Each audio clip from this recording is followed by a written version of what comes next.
सोमवार को कांग्रेस के प्रदेश अध्यक्ष जीतू पटवारी मीडिया से मुखातिब हुए। इस दौरान उन्होंने सबसे पहले प्रदेश के कई हिस्सों में हो रहे उपचुनाव को लेकर बयान दिया। जीतू पटवारी ने कहा कि प्रदेश की बुधनी और विजयपुर में हो रहे उपचुनाव में भाजपा की हार होगी और कांग्रेस की ऐतिहासिक जीत होगी। इसके अलावा जीतू पटवारी ने झारखंड और महाराष्ट्र में हो रहे विधानसभा चुनाव को लेकर भी अपना बयान दिया है। उन्होंने भाजपा पर निशाना साधते हुए कहा कि आज देश की जनता भाजपा के झूठ को समझ चुकी है और इस बार जनता उनके झूठे वादों में फंसने वाली नहीं है। जीतू पटवारी ने केंद्र की मोदी सरकार को घेरते हुए उनके 5 वादों को याद दिलाया। इसके अलावा उन्होंने केंद्र की मोदी सरकार को मणिपुर में हो रही घटना पर कार्रवाई न करने के लिए भी जमकर कोसा।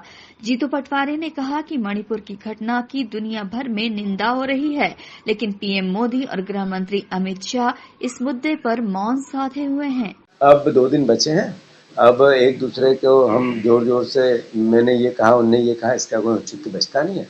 मैं समझता हूँ 23 तारीख को रिजल्ट आएगा। जैसा मैं कह चुका हूँ कि विजयपुर में अद्भुत अकल्पनीय अराजकता हुई, उसके बाद भी कांग्रेस जीती और बुधनी के भी रिजल्ट अप्रत्याशित रहे। 1,30,000 से हम हारे थे इससे पहले। अब जब रिजल्ट आए तो मेरी बात याद है। ऐसा है कि नरेंद्र मोदी जी के जो 10 साल हैं वो अगर गहन चिंतन के साथ उसका आकलन करें तो वो इस देश को 20 साल पीछे ले गए।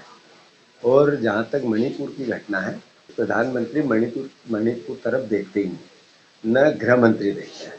हालात बद से बदतर है। 1 साल 1.5 साल कैसा भयावह दृश्य होगा कि महिलाओं को नंगा कर करके दौड़ाया जा रहा था और पूरी दुनिया ने देखा, पर मोदी जी ने संज्ञान में नहीं लिया। आखिर ये नफरत, ये घृणा, ये लड़ाई जो पूरे देश में वो फैला रहे हैं, उसी का नतीजा है कि वो नफरत और घृणा का बीज इस तरह से भयावह हो गया। मतलब उसके लिए अपराधी है तो नरेंद्र मोदी जी की सरकार है। भारत, राहुल गांधी जी लगातार संविधान की पुस्तक हाथ में लेके चल रहे हैं और वो जातिगत जनगणना की बात कर रहे हैं। जब वो जातिगत जनगणना की बात करते हैं तो मैसेज क्या है? एसटी के कितने अमीर है, कितने गरीब है, एससी के कितने अमीर है, कितने गरीब है, कितने माइनॉरिटी के गरीब है, कितने अपर कास्ट के गरीब है। इन गरीबों का आकलन होना चाहिए और देश के संसाधनों पे उनका हक होना चाहिए। केवल नफरत और घृणा फैला के वोट लेना चाहते हो। अरे आप महाराष्ट्र गए तो आपको बताना पड़ेगा कि आपने 5 मोदी गारंटी दी थी, कितनी पूरी करी? 3,000 बहनों को देने लगे क्या? क्या 2700 के गेहूं के दाम देने लगे क्या? क्या 3100 के धान के दाम देने लगे क्या? क्या आपने 450 का गैस सिलेंडर दिया?